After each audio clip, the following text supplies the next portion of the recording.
Greetings, Ranger fans. Jake here for another edition of Deeper Run-Throughs, where I take a closer look at this is a live, unscripted review of our final episodes of Power Rangers Dino Fury as we count down to the premiere of Power Rangers Cosmic Fury. I can totally speak. It's been a long week. Lashana Tova, everybody. Happy Rosh Hashanah to those who celebrate. For those who don't, it's the Jewish New Year this weekend. I hope you are all doing well. I hope you have a sweet new year, full of apples and honey and all that good stuff. Welcome to those of you in the chat. I hope that you have had a good week as well. It's hard to believe that we are only 2 weeks away now from the premiere of Power Rangers Cosmic Fury, which will be the 30th season of Power Rangers. And we are steadily working our way towards our finale of the Deeper Run-Throughs as we are running through those final 11 episodes of Power Rangers Dino Fury. I think, actually, I think you may have asked that question last time on if I think there'll be a Forever Red Part 2. I have no expectations of that happening, but considering the franchise has run so much longer than I think anyone ever imagined, who knows how things might go whenever the series may eventually return after the break that appears to be hitting for next year. Glad to hear that you're. It's not a big deal if you ask the same question twice. But yeah, glad to hear that you're excited as well, Stephen. Sorry to hear that you're not doing well, Nerdy. I hope your ear gets better. But yeah, I'm very interested to see what will happen with the Jonathan Entwistle universe, which has just kind of been in this limbo for so long now, just because I've enjoyed his other work, and I really want to see what he can bring to Power Rangers. But speaking of Power Rangers, we should be getting right into, this is going to be another double feature, as all of the previous weeks have been. We are going to be looking at episodes 40 and 41 of Power Rangers Dino Fury, which are episodes 18 and 19, respectively, of Dino Fury Season 2, Guilt Trip and Bad Vibes. But before we jump into that, let us not forget, as with any stream that we do here, our 3 equally non-controversial topics, things we should all be able, non-controversial phrases, things we should all be able to agree upon, are equally non-controversial. So, chat, say it with me. Black Lives Matter. Number 2, say it with me, chat. Fascism is bad. And number 3, say it with me, chat. Superheroes are fun. And speaking of our favorite superheroes with the Power Rangers Dino Fury, let's jump right in with Guilt Trip. Now, to once again recap, as we like to do, for episode 18 of Power Rangers Dino Fury Season 2, Guilt Trip, the Void King and Queen attempt to put their nefarious plans for Pine Ridge into action by distracting the Rangers with a diversion in Japan. I'm amused how Netflix felt the need to put "the" in front of Void King and Void Queen. That's a new one. So this is, as we have seen Power Rangers do on occasion, our visit to Japan episode, where they find our creative ways of using, old school architecture from the source material. In the case of the source footage for this episode, for Ryu Soldier, this was an episode surrounding the Gold Ranger protecting a dojo on behalf of a woman that he was trying to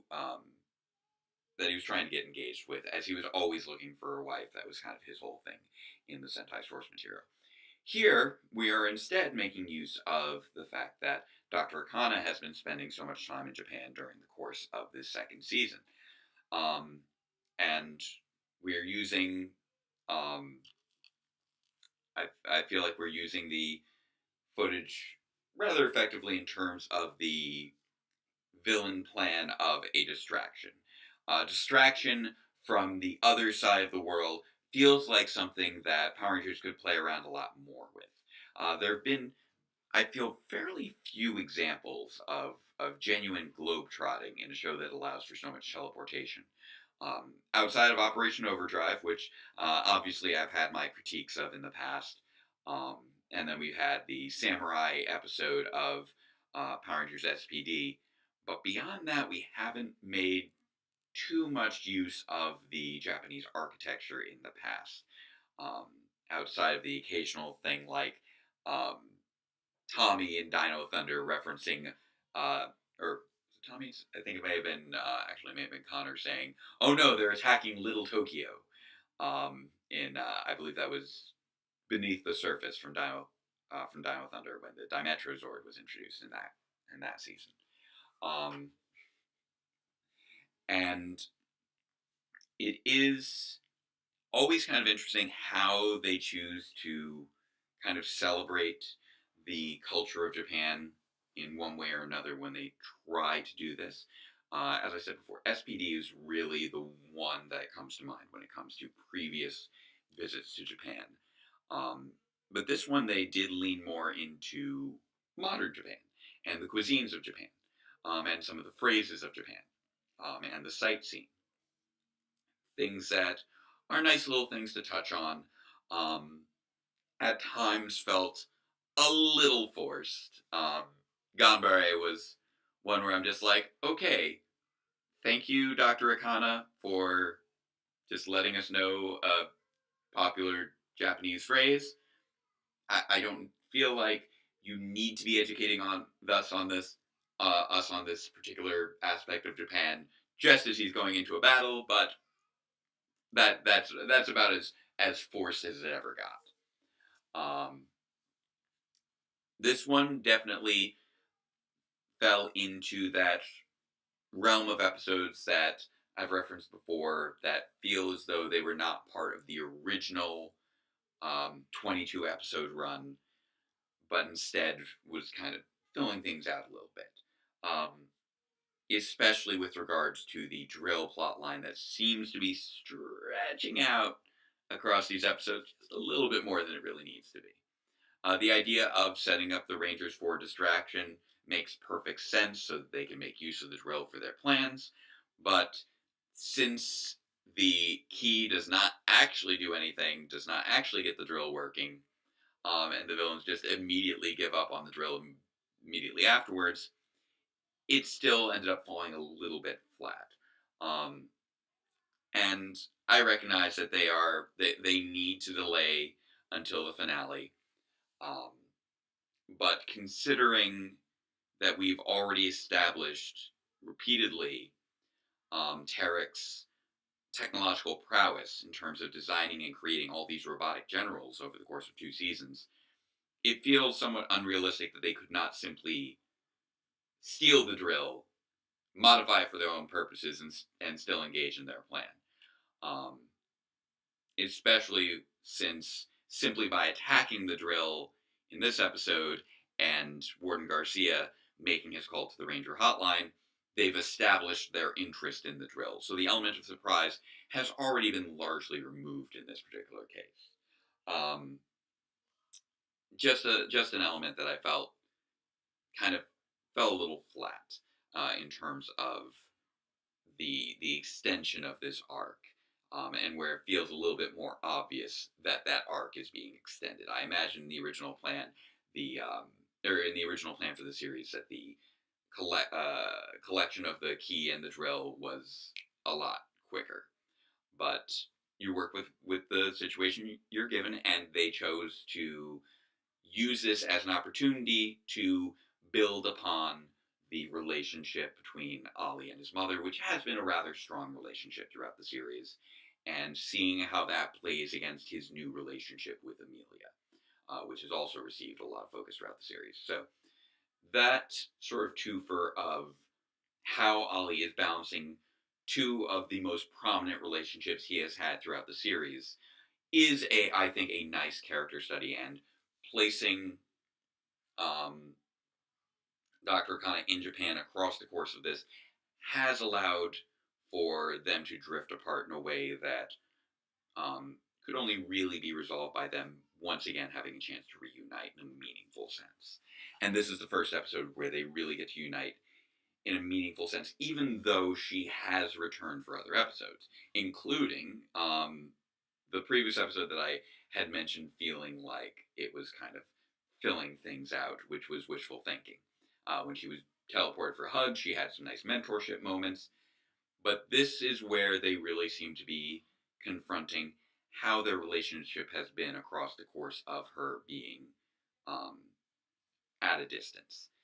And delved a little bit more also into how Ollie functions in his adult life, since he doesn't, as far as we know up until this point, have a job.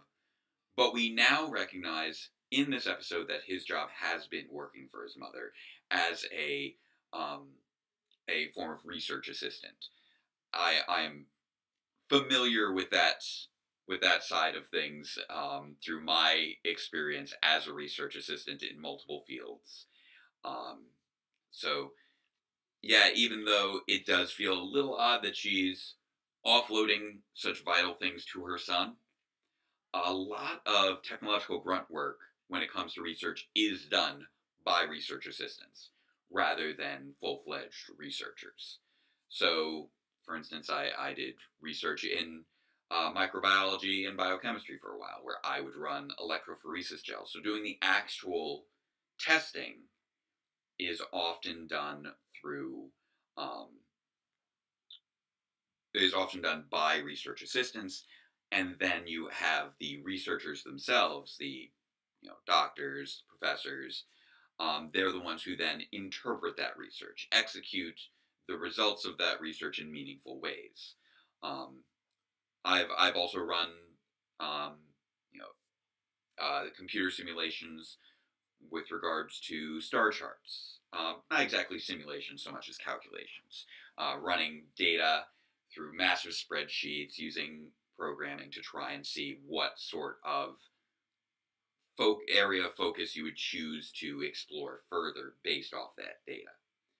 So, although it may seem a little odd um, from an external perspective, how Ollie is working with his mother in this case, it is something that actually is rather realistic. I mean, I'm not going to lie. I got my first research assistantship by virtue of my mother working at a research college and setting me up with one of the professors there. So these sorts of things do actually happen and is frankly one of the more realistic presentations of how research works, which I appreciate and find rather interesting. Um, I have no idea if the writers realized how realistic they were being here and that research assistantships are vital to getting research done and often arranged through connections that the researchers have to um, people that they know who are often young adults, college age, looking to have internships that will make for a good career for themselves. I can only assume that that is the role that Ali is currently operating in, since we haven't seen him operating as a student. He does seem to be a full-fledged paid research assistant for his mom, and that seems to be how he is able to afford all those nifty little toys that he's had across the course of the series. Because that has been something that I've wondered about before. Whenever Ollie is the one who has to pay for things, how is he paying for things? And it seems as though his mother has arranged some nice little stipends for him uh, through his um, through his research assistantship. So a little bit of a tangent, but I always like to add my perspective into things like this wherever I feel as though I can bring something different to the table. So that element of it, I actually did rather like, including how these things can spiral and negatively impact an entire team if they don't know where they should be um, focusing their attention on due to the initial sweeps done by the research assistants not um, taking, not being done to their fullest degree. Um, and documentation is so important in research. Now, as far as how that ties in emotionally to everything, um, and Ollie working with his relationship to his mother, I will say Ollie is still one of my um, probably one of my least favorite of the Rangers across the course of this series, simply because he is so frequently so flawed, and it is often frustrating. But I can't deny that they have put in the work to really develop him well, and although he does seem to keep having to learn similar lessons, they try to make sure it's not always the same lesson. Um, this is him learning how to function in a relationship, which is something that appears to be rather new to him. And the fact that he's been so deep into this relationship while his mother has been so far away, it does seem as though it makes it easier for that distance um, to grow. He's not used to balancing multiple important people in his life quite like this. He was very, very focused on working for his mother, and now that his mother is gone, in terms of working all the way on the other side of the world, he's now very, very focused on his new relationship. And this, I think, is something that, while children aren't necessarily going to fully understand, the intricacies of dating, the recognition that one relationship that you have in your life should not supersede your others, I think, is still a valuable point of exploration. Um, kids who are just starting school, starting to have friends, a lot of times will start to grow away from their parents a little bit more. Now, they're not seeing them every day. They're not always at home. They are now off at school. They are forming new connections to new people who they spend even more time with. Um, it can be very easy to make those relationships a higher priority rather than simply another priority. Um, and that seems to be the lesson that Ali is learning across the course of this. Not to mention um, his actual responsibilities as a researcher, which I think he had connected so heavily to his relationship with his mother that he had, again, created sort of blind spots to the other people that he needed to give attention to and prioritize. And that is an interesting little cascade, how his focus on his girlfriend has led to him not focusing on his mother and not realizing how his lack of focus on his responsibilities to his mother has led to him shirking responsibilities to other people who are connected to her, who are all relying upon him and his work. So that was all, I think, a very interesting exploration. It was still overall a very light episode. Um, a lot of silly little humor. The the monster was the silliest monster I think they have had so far in Dino Fury, with Sugar Hit, um, constantly throwing all these different desserts and being just generally a goofy premise. Um, but I felt like the show still had fun with that and leaned into that, especially with things like the henchmen going on a sightseeing tour throughout Japan. Um, all of that was very cute, very silly, and I think helped balance the silliness of the monster concept. You can't really take a pie throwing monster really seriously in a story like this. So playing into the campiness of it, I think, made a lot more sense.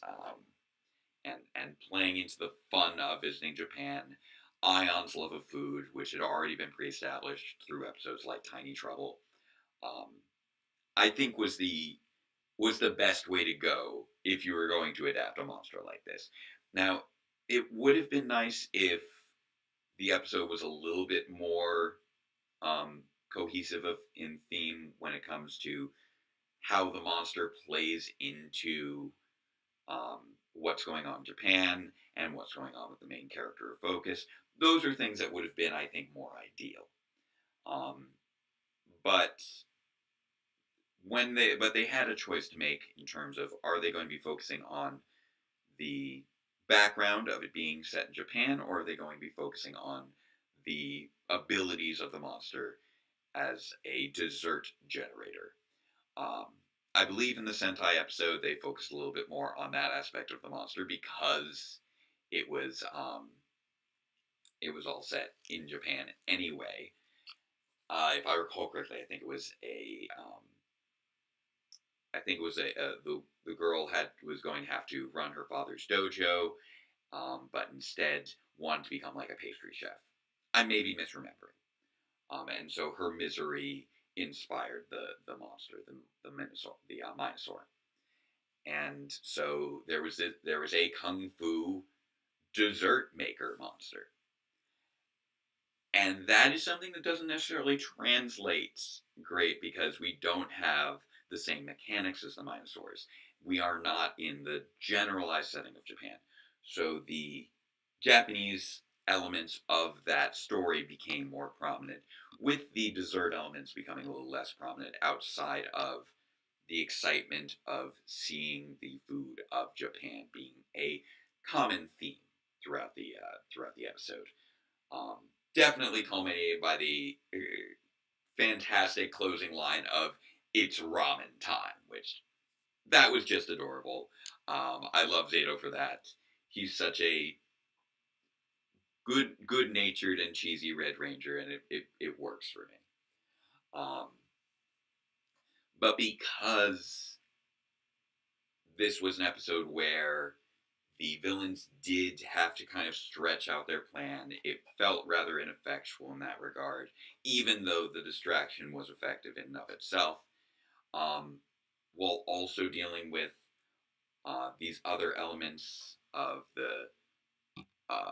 of the dessert themed monster, and this being a little bit more of a filler episode in terms of not really progressing the plot along, but instead just kind of focusing on the relationships of a character who is frequently unlikable, unfortunately, because he often mistreats the people around him, even though he's actively trying not to. Those were the things that I think held this episode back from being a great episode, and I don't think this was going to get to um, be a great episode because not every episode gets to do that.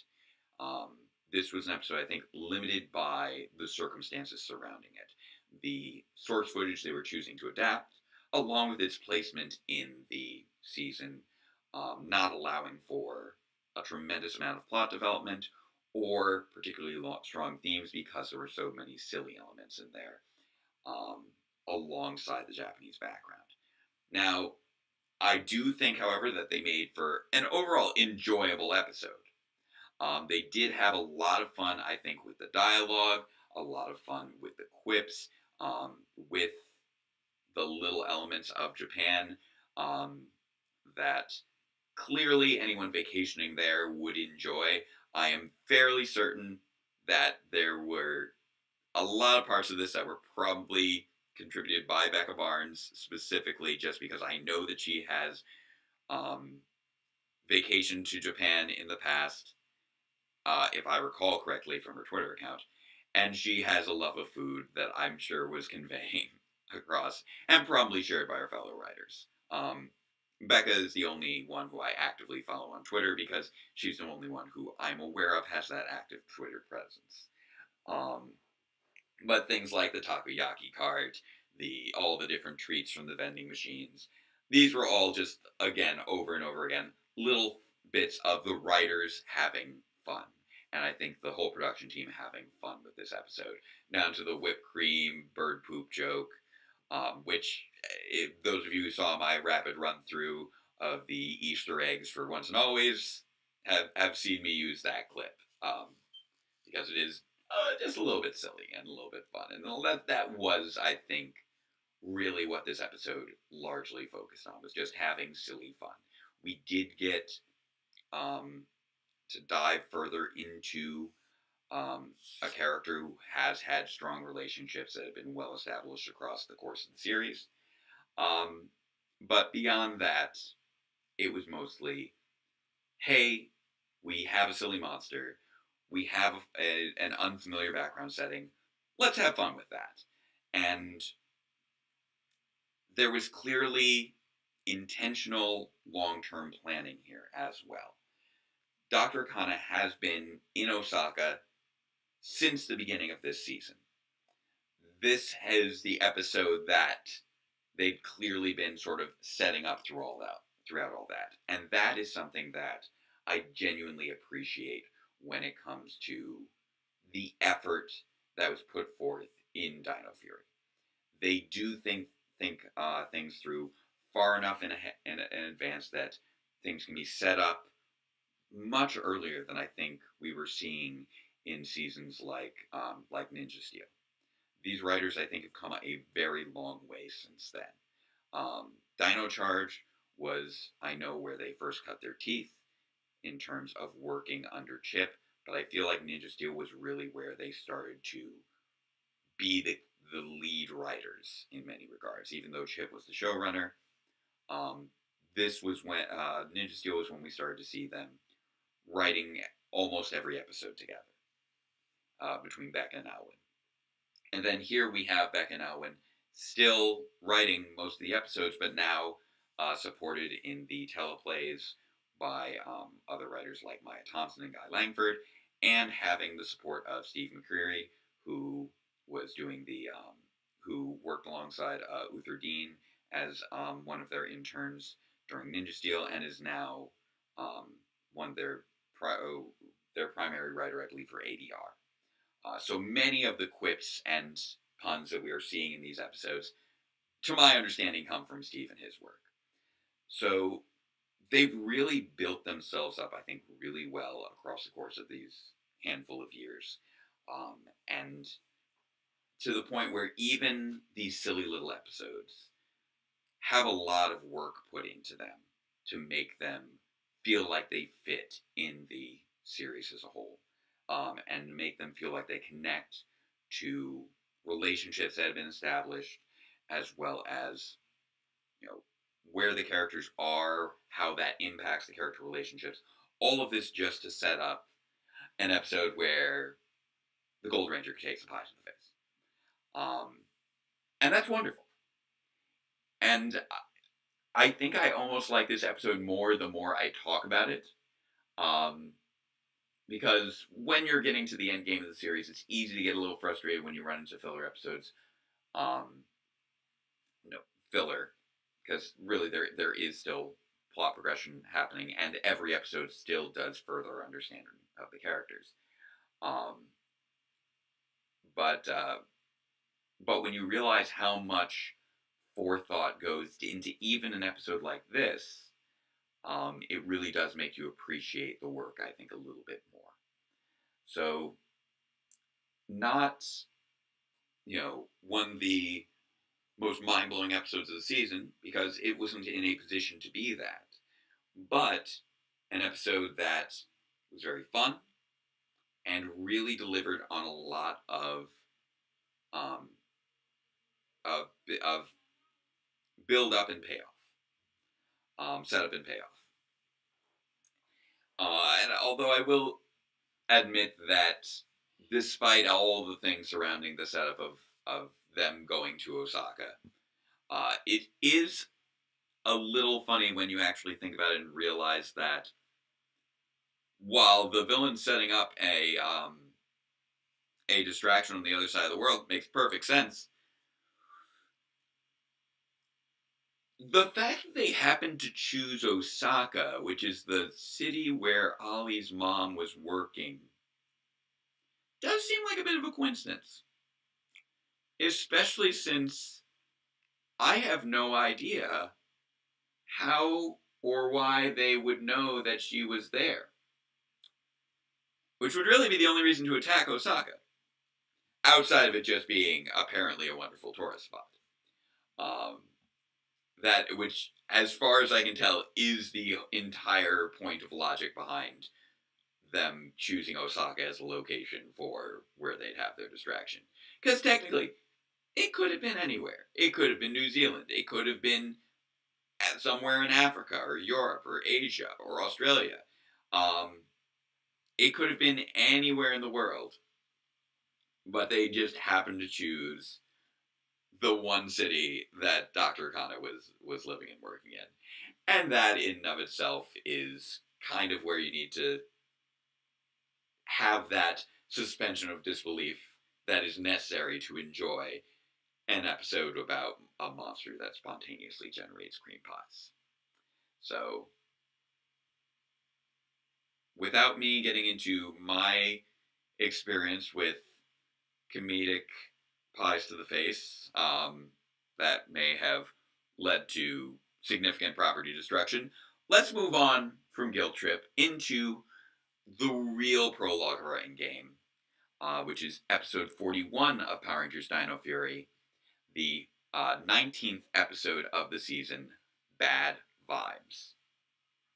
So let us once again get out our little description from Netflix. So 19 Bad Vibes. When Izzy and Hobby are hit by blasts from a special weapon, they're brainwashed into helping the Void Queen with her plot to steal the Sporix. Once again, they do like to use the word the when it comes to the Void King, the Void Queen. Not really sure why Netflix does that. A little odd.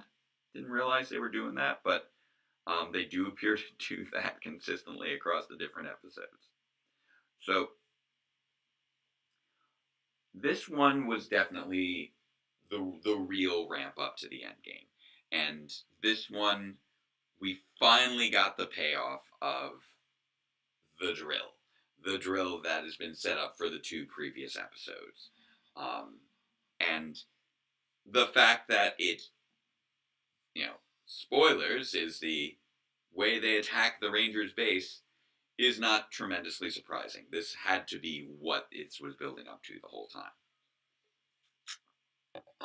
Because what else did they need a giant drill for, especially as they keep emphasizing their plan is to create a sports paradise. In order to do that, they would want the rest of the sports. They've been after the sports since day one. Now, I would need to do a little bit of tabulations to be certain of exactly how many sporks they managed to retrieve from the Rangers, because there has been a lot of back and forth trading. I think Sugar Hit was the last one that the Rangers themselves managed to collect. But I know they'd collect that they managed to hold on to a whole bunch of them across the course of the first season. Void Knight obviously got enough eventually to be able to activate his machine. This is really the episode where the collection of Sporix finally takes prominence again. And the Sporix energy device takes prominence again, which it hadn't really since the first half of this season. Like, we had the Sporix energy transfer device used on Tarek to turn him into Void King in the copycat when we transitioned over into which was our mid-season finale. And this is the first time we've actually referenced that since then. It has been like 8 episodes. Well, 7 episodes, and then this would be the 8th since we last made mention of the device. Let alone them actually seeking to collect Sporix from the Rangers base, which they haven't really tried to do since, I think, since Superstition Strikes, when Boom Tower. No, not Superstition Strikes. No, it would have been, I believe, probably Phoning Home when Slither was introduced, breaking it, sneaking into the Rangers base. It's been a while since the Voids have attempted to break into the Ranger base, let alone like make an active make it clear that they were pursuing a collection of Sporix once they had enough to resurrect Santora or revive Santora. Um, so this is really kind of that sign that yes, we are going into the end game because we're referencing back to what was the original story engine for the villains, the collection of the Sporix for the use of the Sporix energy transfer device and um, trying to collect the Ranger Sporix from their base. It's and that's one of those things that happens, I feel, quite a bit in Power Rangers. You'll get to this point where you realize that the engine of the story has shifted, and now we're in the end game. You get things like in Power Rangers Ninja Steel, when um, when we saw Lothor attack the base, attack the Ninja Ops. Um, and go after, and his brother finally gets turned back from having been a guinea pig. So referencing back the that exchange of their energy connecting to the guinea pig spell. We have Power Rangers Time Force, where the Rangers finally collect all of the mutant criminals who had been released. Um, we have an Operation Overdrive, where they know that they're going after the last of the Corona Aurora jewels, so we know that we're in the end game there. There's been just a number of cases of that where once you get to this last point, you know you're in the end game. So here, the villains finally get a hold of the Sporix, and so that is our telegraphing that we're in the end game. Now, the lead up to that, using the this new version of the Sporix energy transfer device, the Sporix Blaster, I thought was a really good way to kind of set up that we were making the Sporix kind of front and center again for the first time in a while. Zed really took the spotlight for the first half of this episode drop, and then the Voids did come back, but their plans didn't have as much of a clear goal as they did in those as they did initially. I think that's one of the things that kind of has made this stretch of episodes a little weaker in that specific regard. I'm not saying they're weaker than the previous episodes, just the lack of clear goals from the villains after the villains had such clear goals for so much of the series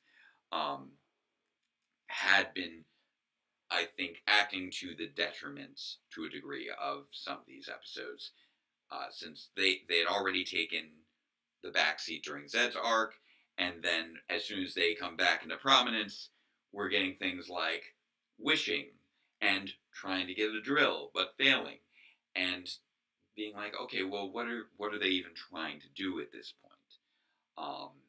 And then here we kind of, okay, now we're getting serious. Now they're going after the Sporix themselves from the Rangers base. They're looking to enact their final plan. They want to make a Sporix paradise. They want to get rid of all the humans. This is the goal. This is what they are pursuing. This is what we were kind of missing up until now. So that new sense of direction and purpose is very helpful going into the end game. I know I was referencing in the previous when discussing the previous episode how the writers for Ninja Steel have grown a lot in learning how setup and payoff works when it comes to structuring their seasons. And here, I think it shows they've also come a fair way when it comes to villain motivation. The villain motivation this season has been so strong. There was a little dip here, but now it's back. And I really appreciate that when you look, especially when you look at it in comparison to the end game of Ninja Steel, where we didn't have a truly clear understanding of Madame Odious' goals, outside of generalized evil. up until we got the whole mind control army conquer the galaxy in really just like the last like 2 episodes or so. Whereas here, okay, we are reestablishing their energy is driven by the Sporix. That's the reason that they are the way they are. They are motivated by trying to collect all the Sporix to create a Sporix paradise. That is their new goal. Um, and that's what we've been working towards to a degree ever since Void Knight accomplished his original goal of reviving Santora. So we had that collect all the Sporix mechanic for the first season. We realized about 8 episodes in that it was for the purpose of reviving Santora, and that was that big goal. And then we managed to finally achieve that early in the second season. And then we have, okay, now he's trying to leave with her now that she's been revived, and we had her fall into darkness and that whole exchange. And then there was, okay, now we're focused um,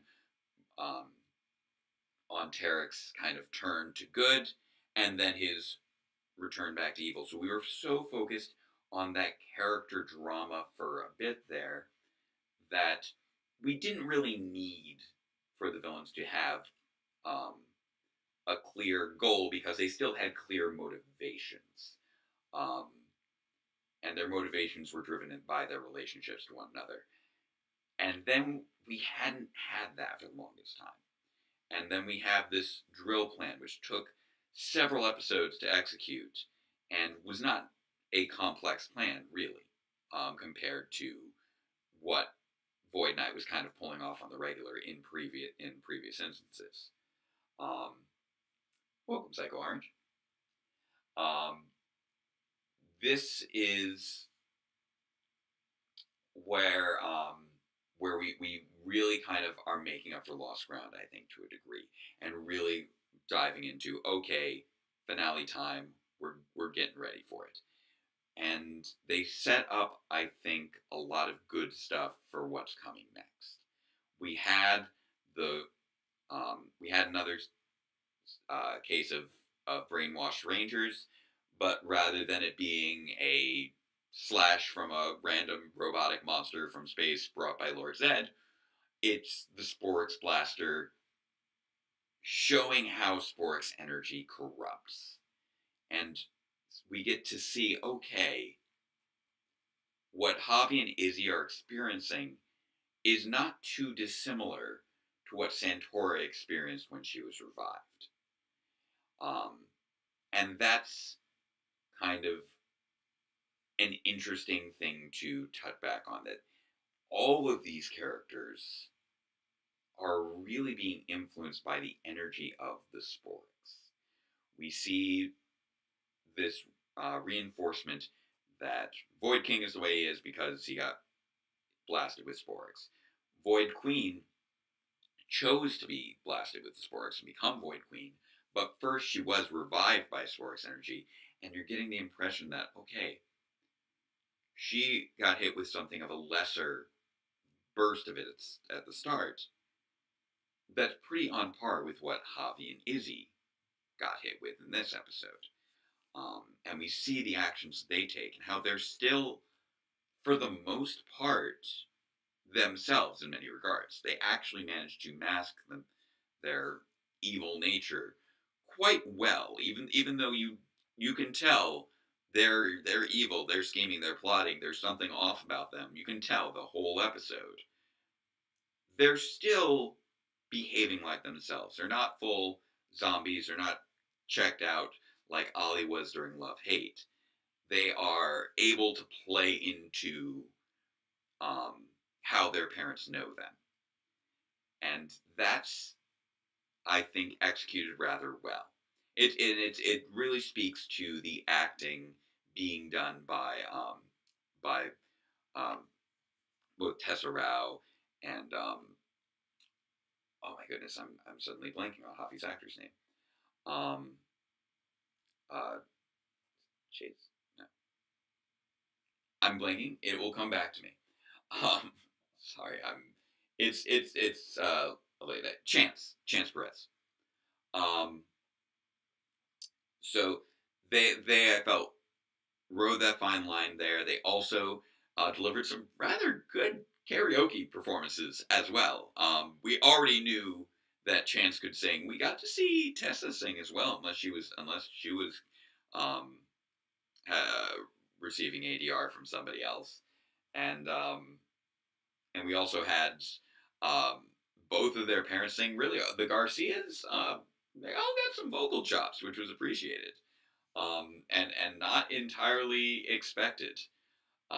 You kind of figure that with somebody um, like Warden Garcia, that you're going to play into the um, the dad can't sing kind of trope. Um, but while he wasn't, blowing everyone away, he was keeping pace with everybody. Um, and so the fact that they are kind of a musical family, I kind of appreciated. Um, you know, coming from something of a musical family myself. Uh, wow, both these episodes are tying into my personal backgrounds in various areas. My father is a musician, or has been a musician for my entire life. Um, my brother is a musician um, and music teacher, among other things. Um, so I grew up with music all around me. Um, whether I appreciated that or not at various times, because I won't lie, late night rehearsals were sometimes a little rough for me when I was younger. Um, but I feel like no matter what, some of that does tend to rub off.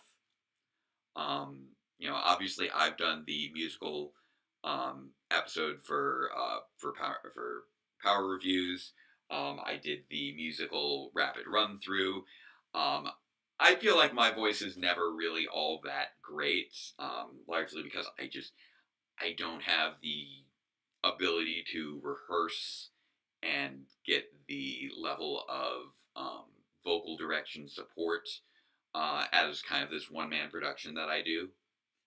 Um, but I imagine I'm also a little bit more self conscious about it because I come from a musical family.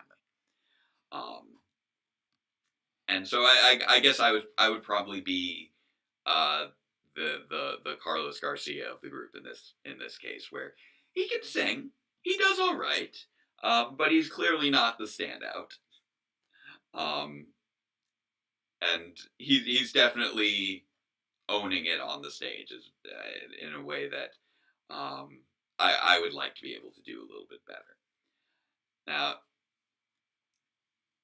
the one of the interesting things they also do set up with this is how that Sporix energy could be potentially dissipated. We do see Javi and Izzy um, free themselves from the Sporix control without any magic ismos or anything like that. It is simply their love for their family that overtakes them. Um, they are in the moment. They are realizing that as much as they find it silly, they still find it meaningful. Um, they still, can recognize there is this loving connection in their family, and that is what allows for them to break free of that control. Um, and I think we're probably all familiar with the idea of there's things that you do with your family that you can get embarrassed by. You can feel like, oh, this is silly. You roll your eyes, but you know that it's coming from a place of, genuine care and love and affection. Um, you know, and that felt like that came across here. Like they didn't want to get into the karaoke, but once they were in it, they couldn't help but enjoy it. And there's so many things in life where you try to not do it because you feel like it's silly or embarrassing or whatever it might be. And then once you're actually in the moment, you remember why you've done it for so long and why it's been a part of your life for so long and why you've enjoyed it for so long, even if you may try to deny it. And that's something that's deep down. And I felt like that was a nice little way to address that with freeing them from the sports and blaster brainwashing. Um, so yeah, probably the this was I would say this was a rather strong mind control plot as far as mind control plots in Power Rangers go. You know, they managed to manipulate um, their parents quite well, even though they weren't actually able to fool their fellow Rangers. Um, and having those layers of um, how believable they managed to be as villains, I felt worked rather well. You know, the other Rangers saw that they got hit with that blast. They know that they were potentially going to be negatively impacted, and they had good reason to immediately blow cover because they were they had access to what they needed to get, and the element of surprise was going to work best for them in that moment. Um, Especially since it was not there was not necessarily going to be any way to make sure that they would be able to keep up the ruse for very long. You know, they got into the base, and Solon was already starting to scan them. She probably was going to pick something up immediately, so they chose to act first. And as far as Mwahaha, I'm secretly evil reveals go, that was actually a rather effectively motivated one. And they did it after their other rangers had already demorphed. And yes, it's kind of obvious. Okay, something's weird's going on here. Everybody else is demorphed. Why aren't you demorphed? But they act quickly enough that the others don't have a chance to really react for the most part, outside of Ion summoning his blaster. Um, and the I'm evil, I attack, and then I retreat. There are four rangers there. If they had stayed much longer, the others um, were going to morph and capture them, and they felt like they were going to be more effective agents if they were still operating as free agents. Um, so these were, and just also the fact that they were still able to think and plan for themselves independently, just like Void Queen and Void King can to a degree, even if their motivations are purely driven um, by Void Queen's motivations, which again ties into how intricately she's been bonded with the Sporix energy, which I chalk up to the fact that she got hit with it twice, and that created a very strong connection with all the Sporix thinking of her as their mother, which has that really kind of creepy, unsettling feel to it, which is a dynamic that I don't feel like we've ever really gotten into in Power Rangers before. That sort of unsettling matriarch. We had Queen Banshira back in Power Rangers Lightspeed Rescue, but she was really only the mother to Impus, and they really focused more on her being the queen rather than her being a mother, especially since she displayed so very, very little affection for her subjects, as opposed to Void Queen, who actively seems to have um, adopted the Sporix as surrogate children of hers. And that's something that I think we can definitely dig into a little deeper as we get into the finale. But obviously, something that I don't want to give too much away on if we haven't already, if you haven't already seen those final episodes. I do try to avoid spoilers in these for those who haven't seen it yet. So those were some really interesting little character dynamics that we got to dive into, um, and as far as the handling of the brainwashing, I thought was handled well. The karaoke was silly and fun. I appreciate again just how much they've been leaning into the puns this season, because that's always been an element of the dialogue in Power Rangers that I've enjoyed. You get silly things like DJ Borg for J Borg. Um, you have Annie saying, "Don't panic, don't run," and then not following that up with anything other than hightailing it out of there because she apparently wanted to clear out before everybody else. Um, and just still continuing to deliver um, so many good little comedic moments. Um, I will admit, though, that one of the weaker elements of this episode was probably the monster, simply because that was not a particularly dynamic monster, and they didn't really have much going on with that monster, Clawfare. Um, he doesn't even look like a normal Sporix, which is which kind of is a little offsetting there. I'm trying to remember what his deal was in in in Ryu Soldier and why it was that he just did not look like a normal Sporix, because traditionally the Sporix generally have that big giant head um, for a body with the arm sticking out of it, whereas this one had very human proportions um, and otherwise, and was wearing just a lab coat and just a very strange looking Sporix. And I, as far as I can tell, that if I recall correctly, that was still a standard um, Minosaur in the source material. He just had a very different design compared to all the others. It's not even a particularly late game monster either. This was from checking now episode 37. So that was just that wasn't like right at the end of the series. But he's still being used as the I believe the last new Sporix we meet. Um, so a little bit of a anticlimactic final Sporix. Kind of felt like, okay, we're just getting in this one last monster because it's the last one we hadn't touched on.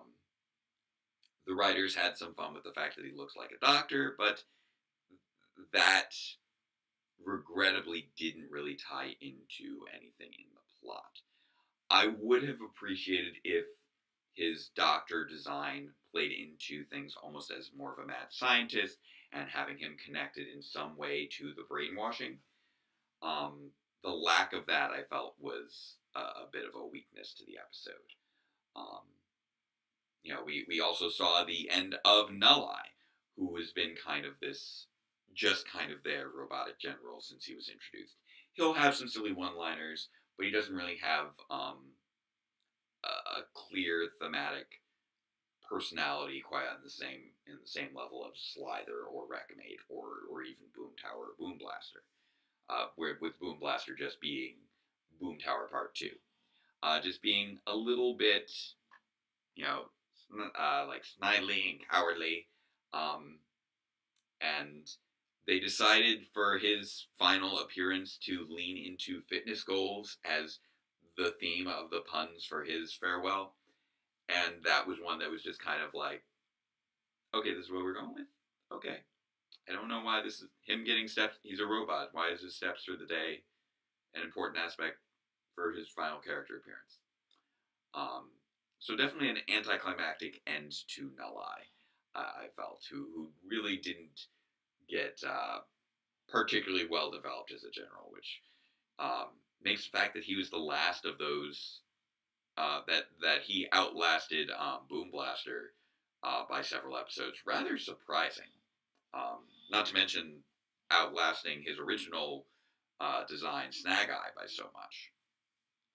Um, so I would have liked if we had something a little bit more coherent for Nala's farewell.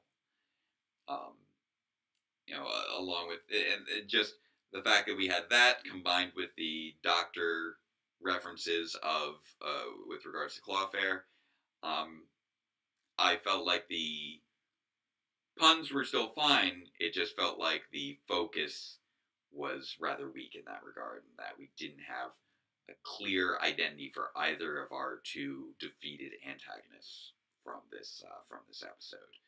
And I'm not gonna lie, the line "You look like a doctor," that that's not an insult. I felt like I felt like it was supposed to sound like an insult. Does not sound like an insult.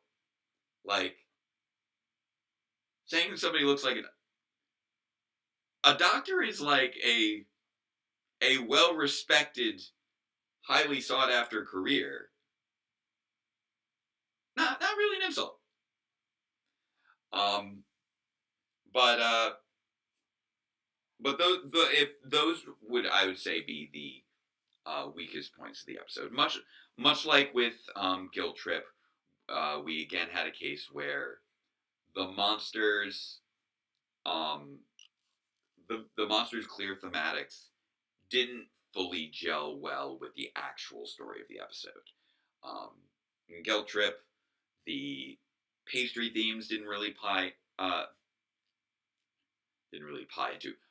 into anything with regards to the setting in Japan, outside of a general food focus, and if that was disconnected, Clawfare, in many regards, might as well not really have been there outside of just fulfilling the Zord fight obligation. That felt like the only thing that he really managed to accomplish. Rangers, and which is disappointing since we're not really gonna. He's the last of the new Sporix beasts that we get to see, and it feels like they didn't save the best for last with that one. Um, did the best with what they had, which was a monster that wears a lab coat and has claws. Um, but uh, but yeah, that I felt was once again what was holding it back. So that I can sympathize with the writers and producers who often feel like the source footage is holding them back. It's something that I don't necessarily agree with as a artistic ethos of um, the idea that you are limited by the source footage that you're working with. I recognize that there is a literal sense to that limitation, but I feel like there's so many opportunities that emerge from um, from having a source material already completed and trying to figure out ways to integrate that creatively. Um, and while I do feel like Guilt Trip managed to integrate things rather creatively in the previous episode, um, in Bad Vibes, I felt like Clawfare was not nearly so well integrated as he could have been. Still a strong episode, good lead into the end game, and one hook of a final moment. Um, we got our hooks back. We had a good stretch of hooks throughout that Lord Zed arc. After that arc ended, we didn't have a hook. We were done with hooks for a little while. We didn't get anything from Wishful Thinking. We didn't get anything from Things Unspoken. And we didn't get anything from Guilt Trip in terms of strong hook finishing moments. We had the hook of what's going on with the drill for the last two episodes, but neither of those were a big okay, twist end, what's going to happen next kind of feel. This had that when it finally paid off what the last two episodes had been building up. The attack on the base lands, I think, really well. You really wish that Solon could have completed that crossword puzzle. Um, Seeing Void King attack Solon after threatening her when he was originally Void Knight in the first episode, that hits.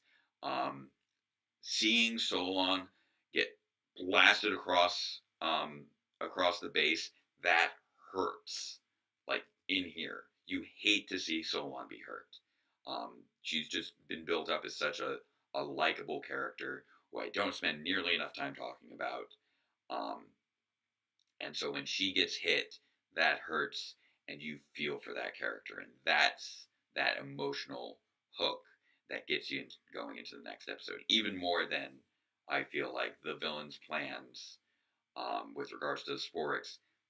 Seeing Solon get hurt, and wanting to know if she's going to make it, that is the emotional investment beyond the plot investment.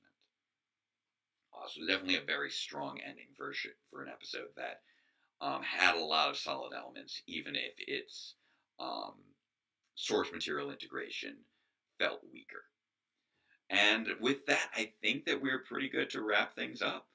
Um, 'Cause I know we've been going for a little bit, for about an hour. Not too many new comments in the chat outside of the occasional hello and excitement for Cosmic Fury, which I'm excited for too. Um, I again wish everyone a happy Rosh Hashanah, Lashana Tova, to all who celebrate. And let's wrap things up with our remaining 3 equally non-controversial phrases. So, number 1, say with me, chat. Love is love. Number 2, say with me, chat. Trans rights are human rights. And number 3, say with me, chat. Robots are cool, even if they do get a little fitness obsessed, as Null did.